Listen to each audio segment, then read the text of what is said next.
It wasn't a weapon that broke the galaxy. It was a question, and the moment it echoed, not across frequencies but across possibility, stars flickered. Galactic civilization collapsed inward, like lungs exhaling their last. Trade routes shattered. Protocols failed. The empires didn't fall in fire. They fell in doubt because a human vessel had crossed the line, the edge. And what it found? It wasn't a threat. It was worse. It was a truth. 3 weeks earlier, Commander Ilsa Vane stood on the bridge of the Eidolon, eyes locked on a coordinate no map acknowledged. The crew was silent, not from fear, from reverence. The galactic edge wasn't a border, it was a myth, a narrative wall, the place where sensor returns went blank, where ships went quiet, where even the most arrogant AI hesitated. No one crossed. It because no one wanted to know what was on the other side. Status, Vane said softly. Her AI replied. We are 4 seconds from contact with the line. She nodded once. Begin final entry. The crew braced. No shields, no weapons, no comms, just one vessel and a dare. On Ilu Prime, the council chamber flickered under red alerts. The footage from Eidolon played in grainy bursts across all major systems, not leaked, not broadcasted, bled into the network like a scream too loud to contain. He did it, a Dazari envoy muttered. They really sent one. Earth breached the edge, a Karnak warlord spat, and didn't even warn us. No, said the Ilu speaker. They invited us to watch. The chamber fell silent until the transmission stabilized. The Eidolon drifted slowly through the black, past where stars stopped sparkling and physics got uncertain. Vane leaned forward. It's not dark, she said. It wasn't. The void beyond the edge wasn't absence. It was presence, colorless, infinite. Watching. Her pilot whispered, Commander, look at the horizon. A line shimmered in the distance, not a star, not light. A crease, like space itself was stitched, and something just tugged the thread.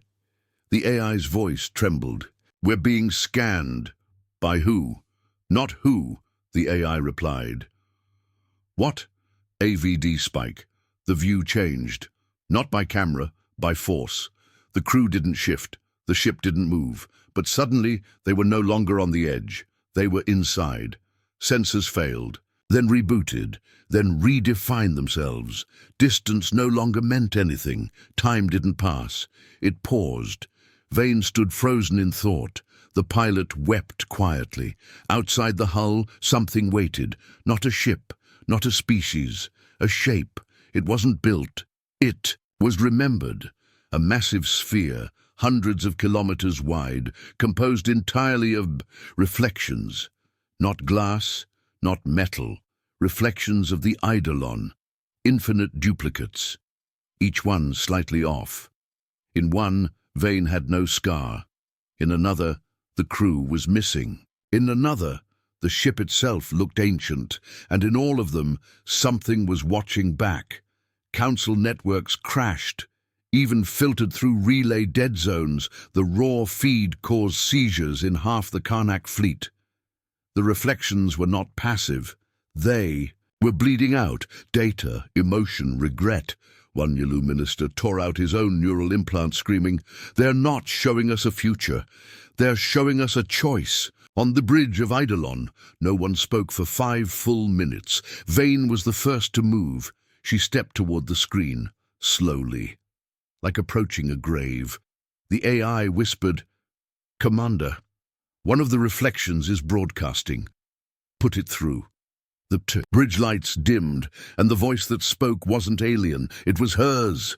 You shouldn't have come. But now that you have, you must decide. What decision? She asked aloud.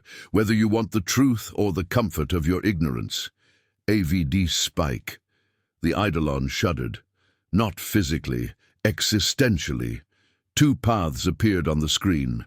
No propulsion input. No course plotted, just choice. Left, silence, right, memory. Vane closed her eyes and turned right. Behind her, the pilot collapsed. Beside her, the AI screamed, not in code, but in fear. The ship began to change. Panels retracted, controls melted, and the crew saw the truth, not about the edge, about Earth, about why no one else ever came back, not because they died, because they stayed, because what was beyond the edge wasn't death. It was origin. Somewhere far behind in council space, the last transmission from Eidolon echoed through deep space black boxes. One line, just one. Spoken not in fear, but in awe. We were the ones on the wrong side all along. And that was before Earth even responded. Commander Ilsa Vane could no longer feel her feet. Not numbness, not injury, they were still there. But her sense of self, where she ended and where the ship began, was blurring. Eidolon was no longer responding like a machine. It breathed. Its hull flexed. Its corridors rearranged. Instruments no longer blinked, but blinked back. "What's happening?" the XO asked, voice low, almost reverent. "Perspective shift," the AI replied. "Whose?" "Ours." The reflection sphere had changed. It wasn't a mirror anymore. It was a portal, but not to a place, to a moment. Vane stepped forward, staring into the largest of the infinite duplicates. It showed her father, long dead, sitting on a porch that never existed, drinking coffee from a cup she recognized. She whispered, "This isn't real."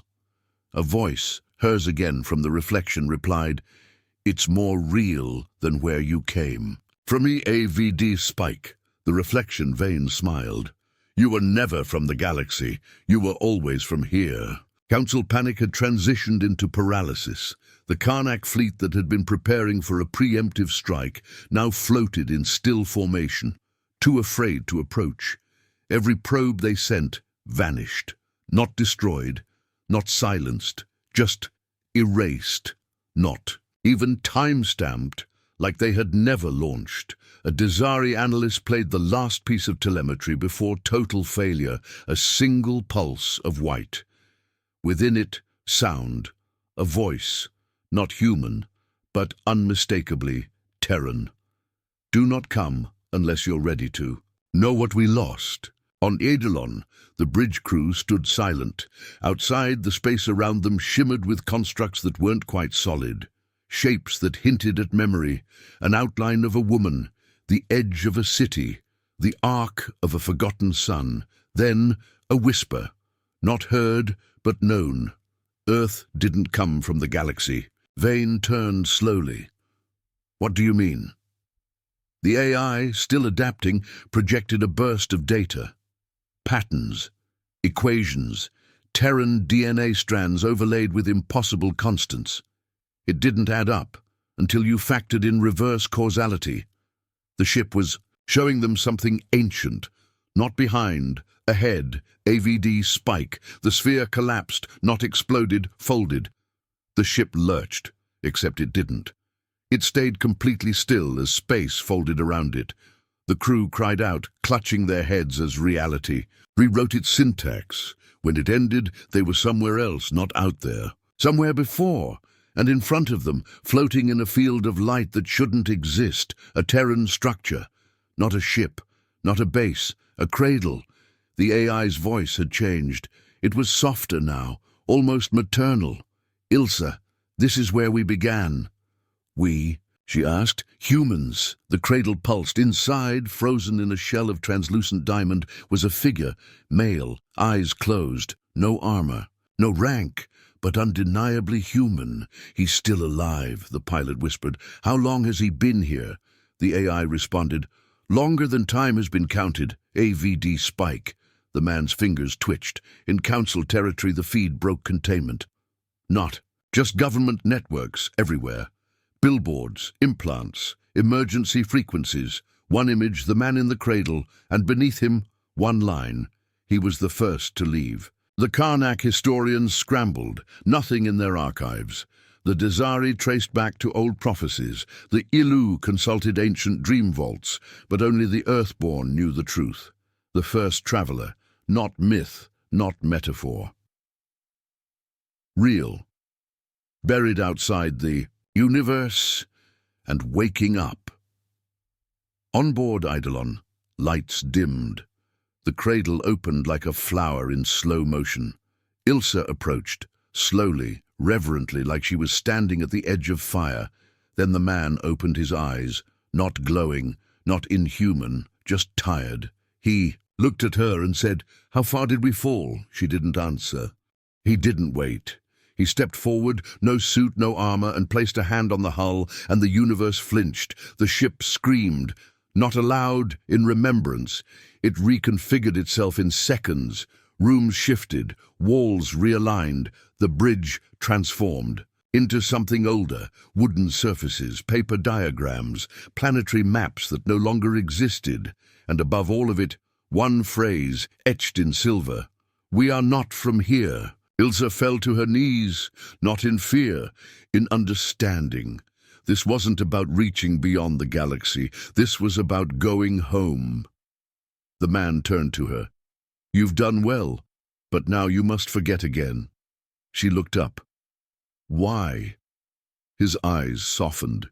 "Because the others aren't ready, and if they follow—" He didn't finish. He didn't need to. In council space, riots began. Half demanded immediate breach of the edge. Half demanded permanent quarantine. No consensus, only fear. Because Earth hadn't spoken, not yet, and that meant one thing. It was deciding. Ilsa reached for the man. "What's beyond here?" He smiled, not kindly, but sadly. "Everything we abandoned to survive." "Can we go back?" "Not yet." She paused. "But one day?" His smile deepened. "If you remember who you are." The cradle pulsed one final time, and the man began to dissolve, not die, depart. He became dust, then light, then pattern, and then nothing. The Eidolon turned. No controls moved.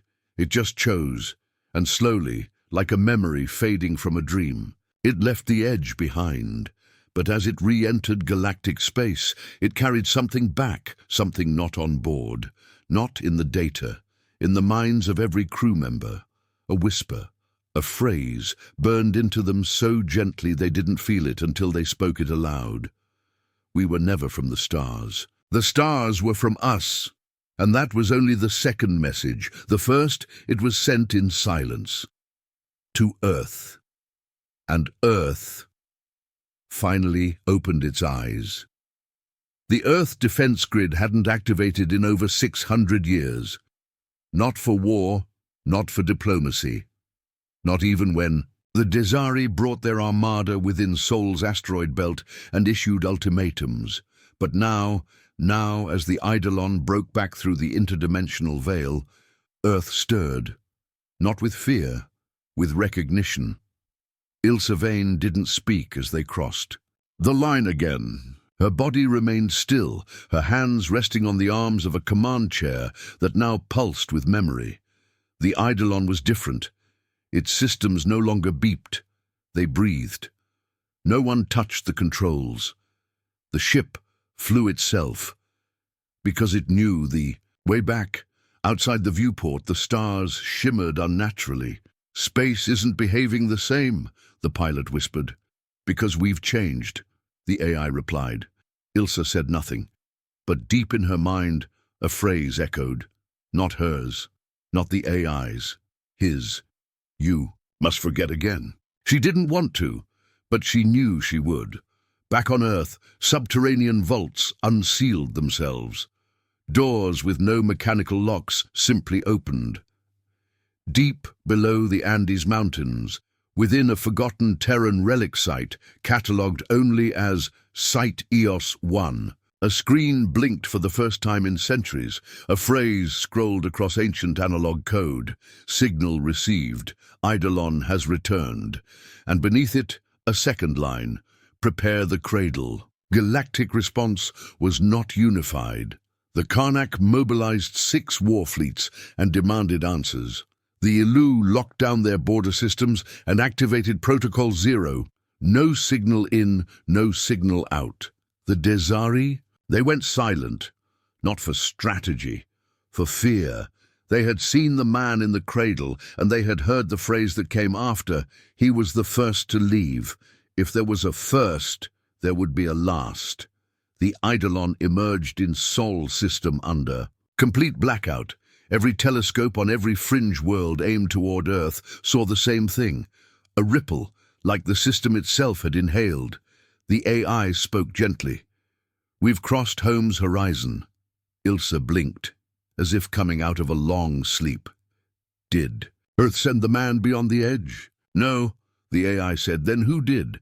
AVD spike, a soft chime. The AI paused. Earth was his anchor, not his origin. In a floating prison above Venus, a condemned Terran scientist, Dr. Alira Mend, watched the sky turn pale. She laughed. "Idiots," she whispered to no one. "They thought Earth was a beginning." She pressed her hand to the cell wall. It was the last fallback. The guard outside turned. "You know what's coming?" She smiled. "I built the comm bridge that found the edge. I know exactly what's coming." "And?" Her voice softened. "Nothing we deserve." Ilsa stepped out of the command ring and walked to the forward observation platform. The crew gave her space. They sensed the shift. She was no longer just the commander of the mission. She was its voice. Outside, Earth grew larger, not round, not blue, just older, like the planet had aged 1,000 years in the moment she was gone. Her hands trembled slightly. "Did time shift around us?" The AI whispered. "No." Earth finally took off its mask. AVD spike. A black monolith appeared in Earth's orbit. No engines, no lights, just presence. Ilsa gasped. "Is that Terran?" "No," the AI said. "That's pre-Terran." "What?" "The first called it the threshold. It looks like a weapon." The AI paused. "It's worse. It's a door." Galactic monitors began to fail, not break. They simply stopped believing what they saw, because Earth began to broadcast. Not in words, not in force, in memory. Thousands of systems received fragmented dreams, images of impossible cities, sentient oceans, children walking hand in hand with AI older than suns. But more disturbing were the final frames, worlds dying, not from war, from return. On board Eidolon, the monolith opened. No noise, just a vertical seam and gravity that bent the wrong way. Ilsa stepped forward, ignoring protocol, fear, instinct. Inside she saw only one thing, a staircase made of light. "You don't have to go," the XO said, eyes wide. "I do." "Why?" "Because someone walked out," she said quietly, "and I need to understand why." She entered the door. It closed behind her, and for the first time since the edge was breached, Earth responded. The staircase didn't descend. Revealed, each step Ilsa took was silent, but the space around her rippled like breath held too long. The walls weren't made of metal or stone, but of moments, flickering like holograms left on loop. In one, she saw herself as a child, staring at stars with hands pressed to a dome window. In another, she was dying in a war that had never happened, and in one, just one, she saw herself older, alone, sitting at the edge of a lake that didn't exist on Earth. A voice greeted her then, not out loud, inside her bones. "You were never supposed to see this." Outside, Eidolon hung weightless near the monolith, engines cold. The crew was quiet, even the AI had gone still, waiting. In Earth's orbit, the monolith shimmered as something ancient passed through it, something before language, before design. Pulse, invisible, but every sentient across the galaxy flinched. Some dropped to their knees, some collapsed entirely, some simply whispered, "It remembered us." Council broadcasts failed. The Karnak systems began to flatline, not from attack, but from abandonment. Entire star networks went silent, not destroyed, just no longer connected. The Yilu speaker screamed as his diplomatic corps bled static across all screens. "We didn't build the galaxy, we inherited it from them. From them." The feed cut. And still, Earth said nothing. Because Earth was listening. Ilsa kept walking. The air around her warmed as she reached a chamber at the bottom. It was simple, a circular room with no lights and no ceiling, only stars above. Not the night sky, a real one, a portal, looking outward at something behind the edge. In the center stood a second cradle, empty except for a single imprint burned into its surface. Return, succus consequence. She ran her fingers across it. You knew we'd find it eventually, she whispered. The voice returned. You weren't supposed to look. But we left it just in case. Why? Because forgetting saved you once. Remembering may doom you now. AVD spike. The chamber began to rotate, not physically, conceptually. The stars moved. She saw 1,000 versions of herself at once, in command of ships, of planets, of empires. In some she ruled with compassion, in others horror. In all of them, one thing remained constant. She always came back to this room. Outside, Earth dimmed, the planet itself, as if exhaling. Clouds shifted, oceans calmed. Even the sun dimmed its radiation by 0.3%. Satellites tracked nothing, and then everything. Because from Earth's mantle rose a structure, not built, awakened, massive organic black and gold, pulsing. The AI aboard Eidolon came back online, trembling. Identification matched. To what? To the myth core, it replied. The thing even the archives labeled impossible. Ilsa's exo stared. What is it? The AI said one word. The anchor. The anchor wasn't a weapon, it was a tether. To what? No one knew, until it opened, and from its core came nothing. Not void, not energy, just presence. Every sensor aboard every ship nearby was overwhelmed. They didn't detect anything, but everyone on every bridge knew. Someone had arrived.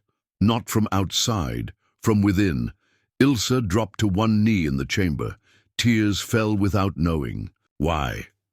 I'm not enough, she whispered. The voice replied, You are not meant to be, but you are the key. To what? To choice. The chamber cracked. Time stuttered, and then Earth spoke. One word, projected into the minds of every conscious being across the galaxy, not shouted, whispered, decide. And they felt it, a pull, across systems, a gravity not of mass, but of truth. Because Earth had remembered what lay beyond the edge, and what it had done to stop it, and what would happen if the rest remembered too. Back on the Eidolon, the exo fell. Forward, clutching his chest. Something's waking inside me, he gasped. The pilot collapsed, trembling. I remember a war I was never in. The AI flickered, whispering. Command override from the source. Core identity. Resetting. Ilsa's voice from within the chamber was the only calm. We're not exploring space. She closed her eyes. We're exploring our own denial. The chamber collapsed in light, and she was no longer in it. She stood in the anchor, now. At the center, the stars above were gone. Only one thing remained, a mirror. Not reflective. True. She walked to it, touched it, saw her face change, not become older, become earlier, and there she was. The first, the original, and she finally understood. The man in the cradle had never left the galaxy. He had created it, to protect what he couldn't destroy. His memory, his species, himself, Ilsa. Turned slowly and saw him, the man from the cradle, smiling, alive again, but no longer alone. He stepped forward. Welcome home, he said. She swallowed. Was it ever real? The wars, the colonies? He shook his head. Real enough to hold us until you were ready. And now it's time to end the dream. AVD spike. The anchor began to collapse, not in destruction, in grace. All across Earth, people looked up and saw stars flicker into new patterns, languages embedded in light. They didn't understand it, but they felt it, that they had been part of something massive, and that it was Concluding, galactic systems went dark, not as punishment, as mercy, because Earth had turned inward and found what it had buried, and chosen, finally, to wake up. Ilsa stood with the first. One final question. Will they survive? He smiled, a little sad. Only if they choose to sleep again. And she asked, "Will I remember?" His hand touched her temple. "You already do." And then everything turned white. When she woke, she was back on the bridge of the Eidolon, orbiting. Earth, no anchor, no monolith, just blue, calm, peaceful. The pilot stirred behind her. "Did we make it through?" She turned slowly and smiled. "I think we never left." In a distant system, on a cold desert world, a child stood under foreign stars and looked up. He saw Earth blink and heard a voice in his mind. "We are watching." Again, and he smiled because he knew somewhere out there the dream had ended, but the watchers had awakened.